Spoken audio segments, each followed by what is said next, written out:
प्रेम से बोलिए सतनाम साखी। परमादरणीय परम श्रद्धेय आचार्य सदगुरु स्वामी टेऊराम जी महाराज, उनके ही स्वरूप में बैठी हुई गुरु महाराज की प्यारी साथ संगत, प्रेम से बोलो हरे राम। फिर भी बोलो सतनाम साखी।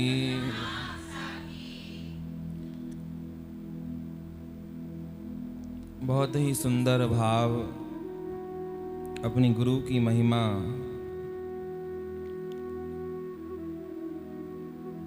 प्रेम से बोलो श्री राम। जब ना हम गुरु को कुछ देना चाहें, मन में आए कि आज अपने गुरु को, अपने सदगुरु को कुछ न कुछ अर्पण करें, कुछ समर्पण करें, तो संतों के ही मुख से सुनी हुई बात है कि सबसे उत्तम चीज जो है वो है अपने भावों को,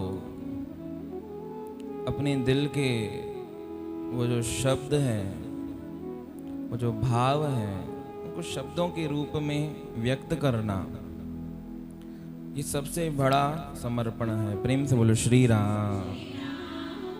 अब ये भाव ना सबके हृदय में नहीं आते हैं। जिसके अंतर में ना सच्ची भावना होती है, जिसके अंतर में वो लगन सच्ची होती है, तभी ही गुरु की महिमा इस मुख से निकलती है। बहुत बार हम सोचते हैं कि हम भी लिखें, बहुत बार मन में ऐसा भाव आता है कि हमारे अंतर से भी कुछ ऐसा प्रकट हो जाए कि हम भी उस गुरु को निवेदित कर सकें, अर्पण कर सकें, समर्पण कर सकें, परंतु कर नहीं पाते हैं। प्रेम से बोलो श्री राम। सतनाम साखी, सतनाम साखी। सब क्यों नहीं बोलते हो? आवाज आ रही है सबके पास? पीछे आ रही है ना? फिर बोल के दिखाओ सतनाम साखी। हाँ, आज चालीसा का कितना दिन हुआ? कितना? 38वां। बाकी ना अब 2 दिन शेष है। कितने दिन शेष हैं? 2 दिन। अब वक्त ना ऐसे कट रहा है, ऐसे गुजर रहा है कि लग नहीं रहा है कि दिन में 24 घंटे होते हैं। आपको लग रहा है? मैंने देखा जो नियमित आ रहे हैं ना, जिसने चालीसा का जो व्रत रखा है या नियम अपने ऊपर वो पाला है, तो मेरी जो स्वयं की भावना वो ये बता रही है कि लग नहीं रहा है कि 24 घंटे दिन में है। ऐसा लग रहा है 1 आध घंटा ही है। प्रेम से बोलो श्री राम। रोज मिलते हैं पर ऐसा लग नहीं रहा है कि अलग हो रहे हैं। अब ऐसा ही लग रहा है अभी तो मिले थे, फिर 1 घंटे बाद फिर मिल गए। अब कल जो सत्संग किया उसको 24 घंटे हो चुके हैं पर लग नहीं रहा है। प्रेम से बोलो श्री राम। लग रहा है आपको? सच्ची बताओ, मुंह पे पॉलिश मत करना। इंग्लिश में आजकल एक वर्ड यंगस्टर बहुत यूज कर रहे हैं। कल उसने मेरे को किसी यंगस्टर नहीं बोला, कौन सा वर्ड था? बटरिंग।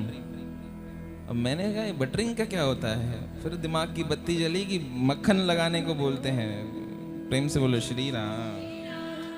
फिर समझ गया मैं, इस काम में तो सब हम होशियार हैं। किसी को ना चढ़ाना हो, किसी की उड़ानी हो, तो ऐसे बटरिंग करेंगे उसके ऊपर, ऐसे ही मस्का पॉलिश, ऐसे मक्खन लगाएंगे। 2 चीजों में होता है, एक तो उड़ाने के विषय में और एक काम निकलवाने के विषय में। किसी से काम निकलवाना होता है फिर भी ऐसा ही करते हैं। प्रेम से बोलो श्री राम। तो 24 घंटे लग नहीं रहा है, ऐसा लग रहा है फटाफट फटाफट समय निकलते जा रहा है। अभी 2-3 घंटे ही पहले सत्संग किया था, पता नहीं कैसे दिन निकल गया, वरी बैठ गए सत्संग करने। क्यों? क्योंकि ये सब जो समय चल रहा है बहुत सुखमय समय चल रहा है, बहुत आनंद पूर्वक चल रहा है। और इधर ही ना हम दुखी हो जाएं, इधर ही ये जो सभा है, इस सभा में हम कुछ ऐसा करें जिससे हमको दुख मिले, गमगीन माहौल हो, तो फिर ये दिन कटते नहीं कटता है। फिर बोलते हैं यार 24 घंटे कब कटेंगे, कब ये दूसरा दिन होगा, कब ये हम फिर इस माहौल से निकल कर एक नया माहौल बनाएंगे। प्रेम से बोलो श्री राम। तो अच्छा समय, अच्छा टाइम, अच्छा वक्त ये फटाफट स्पेंड हो जाता है। तो इसलिए कहते हैं कि अपने अच्छे वक्त में अच्छे बन के रहो। क्योंकि देखा जाता है कि जब वक्त अच्छा होता है ना, तो हम अच्छे नहीं होते हैं। क्यों? क्योंकि हम उस वक्त से कुछ अपने लिए पिरा नहीं पाते हैं, कुछ ले नहीं पाते हैं। वक्त तो बहुत कुछ देता है, अच्छा वक्त हमको बहुत कुछ देता है, परंतु उस अच्छे वक्त से अच्छी चीजें लेना ये हमारी अच्छाई है। अब 38 दिन हो गए, आज 38वां दिन है। 38 ही दिनों में हमने कभी भी ऐसा नहीं किया होगा कि सत्संग में कोई ऐसी बात कही हो जो हमारे जीवन में फायदा नहीं करे। जितनी भी बातें करी सब हमारे फायदे वाली हैं, वो फिर व्यवहारिक जीवन हो या परमार्थिक जीवन हो। सत्संग में एक्चुअल में तो परमार्थ से ज़्यादा जो बातें मिलती है ना, वो व्यवहार की भी मिलती हैं। परमार्थ तो बाद में बनता है। कोई बोलता है ऐसे ही परमार्थ बनाने के लिए सत्संग में आते हैं, तो भूल है। क्यों? क्योंकि जिसका व्यवहार शुद्ध नहीं है उसका परमार्थ कभी बन ही नहीं सकता। तो जो फर्स्ट स्टेप है, पहली सीढ़ी है, वो तो यही है कि सबसे पहले हमारा आचार विचार, हमारा व्यवहार शुद्ध हो जाए। प्रेम से बोलो श्री राम। तो यहाँ पर आना, आकर बैठना, बैठकर जो श्रवण करना, तो इस सब का जो फल है वो फल ये है कि सबसे पहले यहाँ पर अच्छे हो जाएं। वहाँ पर अच्छे होना ये हमारे हाथ में नहीं है, वो हमारे हाथ में नहीं है। क्यों नहीं है? क्योंकि उसके ऊपर हमारा बस नहीं चलता है।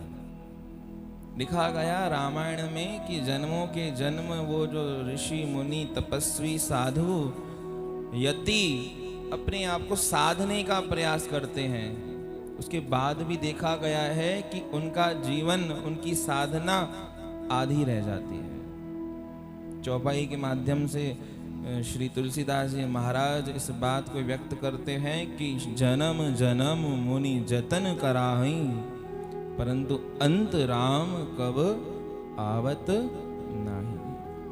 अब जब आने का है ही नहीं तो फिर करें क्यों? एक ये भी तो पॉइंट ले सकते हैं ना, हम दिमाग वाले आदमी हैं। अब एक पॉइंट ये ले लो कि जब उसको आना ही अपनी मर्जी से है, तो फिर हम ये साधन, ये जतन, ये इतनी नाम के प्रति आप बताते हो कि नाम जपो, ये करो, शुभ कर्म करें क्यों?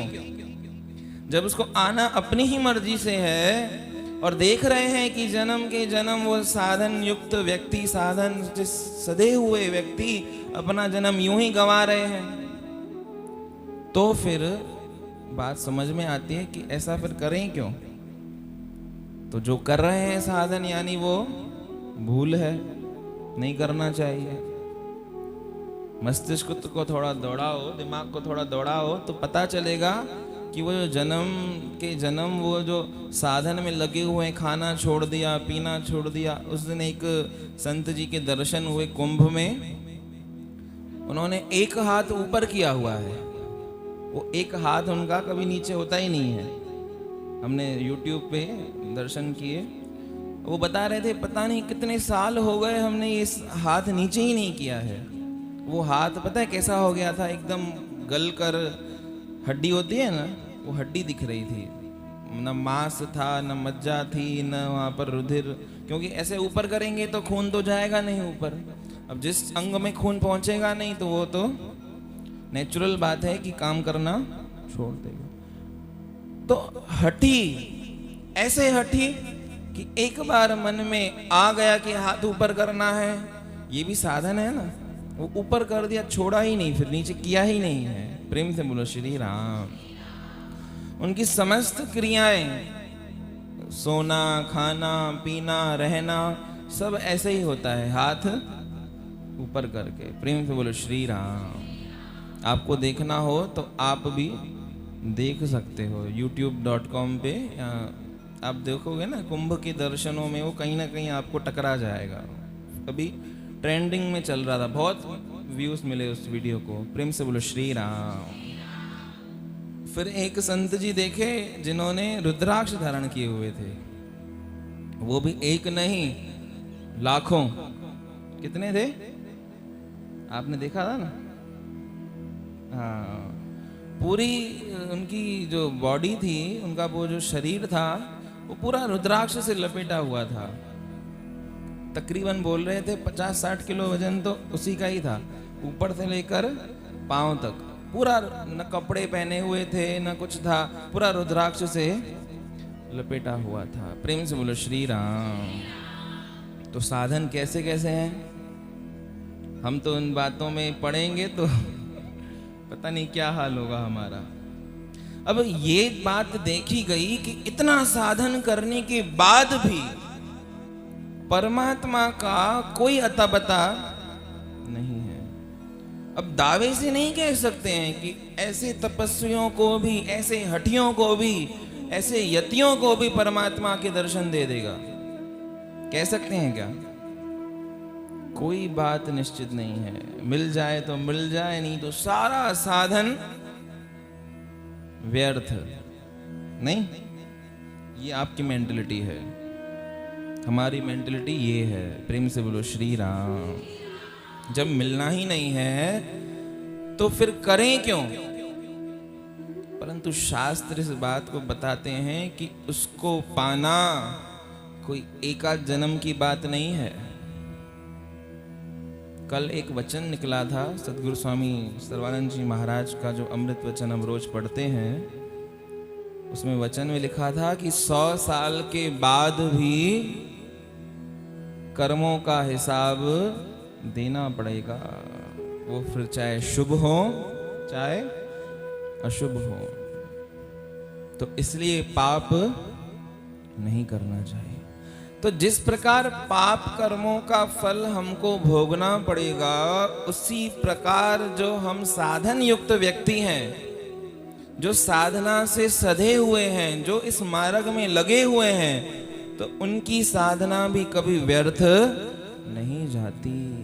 हाँ, ये हो सकता है कि ये जन्म साधन में चला गया, दूसरा जन्म साधन में चला गया, परंतु तीसरा जन्म फिर उनको वो प्राप्ति होगी। अरे परमात्मा तो ऐसा सरल है, वो बोलता है कि मैं अगर हिसाब किताब करूं तो पता नहीं कितने जन्म निकल जाएंगे, पर मैं हिसाब किताब करता नहीं हूं। प्रेम से बोलो सतनाम साखी। तो हमारा किया हुआ भजन कभी भी जीवन में व्यर्थ नहीं जाता। अरे राई के सम जो भजन करता है, राई के सम, राई कितनी छोटी होती है, राई के सम भजन को मानत मेरु समान। परमात्मा का ये देखो कितनी सुविधाएं दे रहा है। राई के सम भजन को मानत मेरु समान। मेरु क्या होता है? पर्वत। अब जरा सा भी भजन कर लिया, तुलसी अपने राम को रीझ भजो चाहे खीज, उल्टा सूधा उगहे खेत पड़े जो बीज। इतनी सुविधा दे दी जीव को कि तू जपना शुरू कर। क्यों?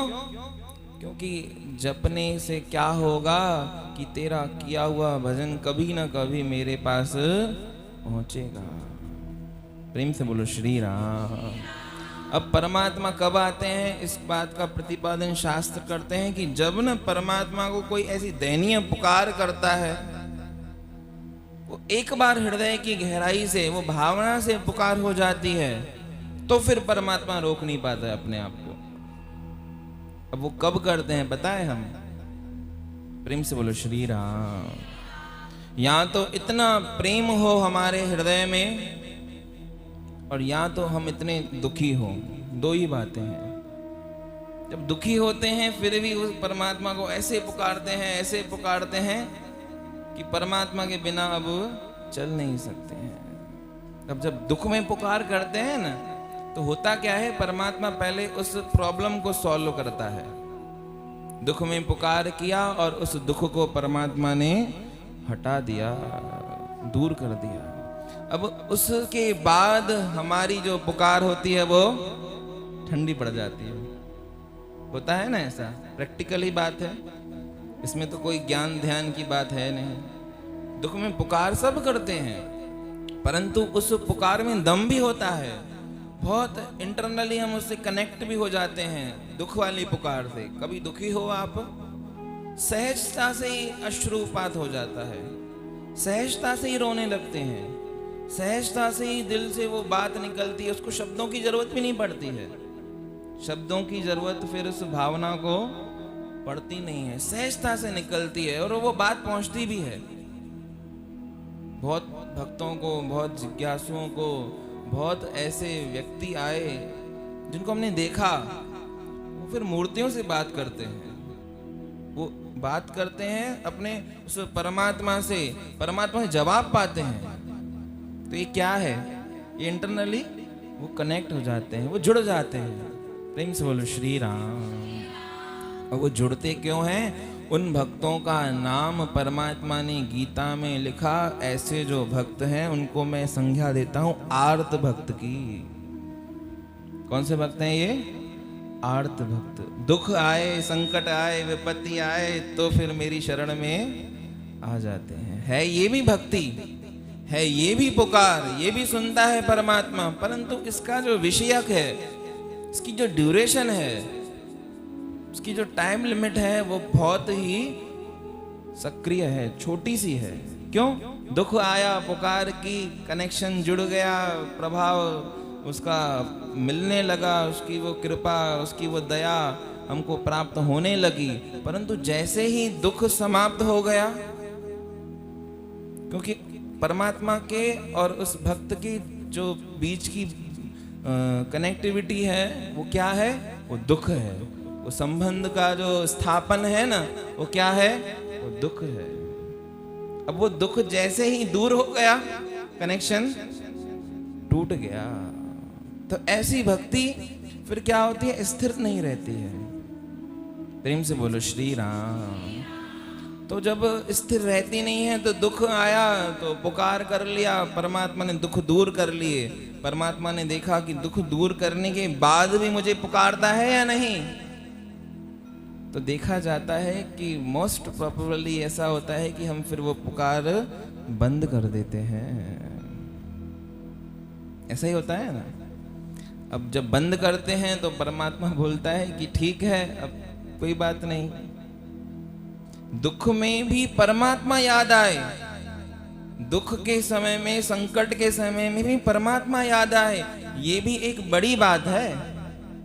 आता नहीं है वैसे तो, पहले संसार याद करते हैं। इस बात में आर्त भक्त की जो बात है, इसमें बहुत से भक्त ऐसे हुए हैं जिन्होंने जब जब भी संकट पड़ा, जब जब भी दुख आया, तब केवल परमात्मा को याद किया।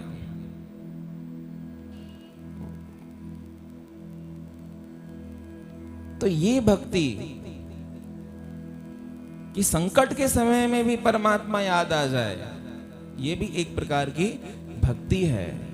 श्रेष्ठ भले नहीं है, परंतु भक्ति तो भक्ति है। श्रेष्ठतम क्या? श्रेष्ठता का गुण तो भक्ति में होना ही नहीं चाहिए। भक्ति तो भक्ति ही है।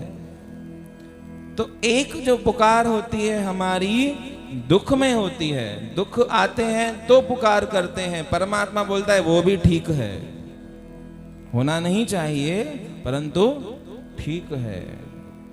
पर देखा जाता है कि जो हम जीव हैं ना, दुख से ही जुड़े रहते हैं। दुख चला जाता है तो फिर परमात्मा हमसे दूर हो जाता है। तो ऐसा नहीं होना चाहिए। दुख को साधन बनाओ, दुख को साधन बना के उसको युक्ति के रूप में यूज करो परमात्मा से मिलने के लिए। ऐसा महापुरुष कहते हैं कि दुख हमारे जीवन में आते हैं तो उसको हम साधन बनाकर अगर परमात्मा की प्राप्ति कर लें तो वो दुख भी अच्छे हैं। परंतु होता क्या है कि दुख आते हैं, परमात्मा को पुकार करते हैं, परंतु जैसे ही दुख हट जाते हैं तो वापस हमारी गाड़ी सेम स्टेशन पे खड़ी होती है, सेम प्लेटफॉर्म पे, सेम स्टेशन पे, सेम प्लेस पे हम अपने आप को पाते हैं। तो वो जो सैर करने का मजा है वही लेते हैं बस, उसके बाद वापस जेड़ा होया सी ओड़ा ही रह जीवेंदा है। तो ऐसा नहीं करें। तो ये जब जीवन में हमारे जब ये सदगुरु का मिलना होता है, आचार्य श्री हमारे सदगुरु स्वामी टेवराम जी महाराज, उनकी कितनी दया, कितनी कृपा है हमारे ऊपर, हम बता नहीं सकते आपको। उनकी कृपा का ना अगर आप अंतर में कभी सोच के विचार करो कि कितनी कृपा करी है महापुरुषों ने। सदगुरु स्वामी शांति प्रकाश जी महाराज तो पता नहीं कितनी बार कहा उन्होंने, हर सत्संग में तो नहीं, लगभग बोलते थे कि किसी काम के थे नहीं, छूता ना को छाव, सदगुरु की कृपा भई तो पूजन लागे पाँव। गुरु की कृपा ही है जो चला रही है हमको। अपनी समझना नहीं कि मैं कुछ कर रहा हूं या आप कुछ कर रहे हो, नहीं कर सकते भैया। क्या करोगे, इतना दम नहीं है, तुम एक क्षण को तो बदल नहीं सकते हो। अभी वाली बारिश पड़ जाएगी, सब ऐसे थड़ थड़ बिखर जाओगे। तो जब कुछ हाथ में ही नहीं है तो उसकी कृपा का क्यों ना हम शुक्रिया करें, उसकी कृपा को फील करें, महसूस करें। तो देखो उस कृपा में कितना आनंद है। और लिखा गया ना कि कृपा की न होती जो आदत तुम्हारी, तो सुनी रहती अदालत तुम्हारी। कृपा नहीं करते तो फिर यहाँ पर आते क्या? फिर इतनी आस्था, इतना विश्वास, इतनी इंटरनली जो वो प्यास है वो होती क्या? नहीं होती। नहीं, अट्रैक्शन यही था माता और अपने बच्चे का। क्या है, माता अपने बेटे के ऊपर कृपा करती है, तभी उस बेटे का, उस बच्चे का अपनी माता के प्रति इतना आकर्षण होता है। परस्पर दोनों में कितना आकर्षण होता है। कभी कभी तो ऐसा होता है, मेरे साथ भी हुआ, बहुतों के साथ होता है कि हमारे को कुछ दुख आता है ना तो हमारी माताओं को पता चल जाता है। वो अचानक से फोन करते हैं, अचानक से संपर्क साधने का प्रयास करते हैं, क्या हुआ, अरे आपको कैसे पता चला? तो इंटरनली एक कनेक्शन है। काय का कनेक्शन है? यही कनेक्शन है कि उनकी हमारे ऊपर इतनी कृपाएं हैं, इतनी हमारे ऊपर रहमत करके उन्होंने हमको जन्म दिया है। संस्कार से हम जुड़े हुए हैं, उनके संस्कार से हमारा संस्कार जुड़ा हुआ है। ये जो बातें हैं ना, ये बातें देखने में नहीं आती हैं, अदृश्य बातें हैं।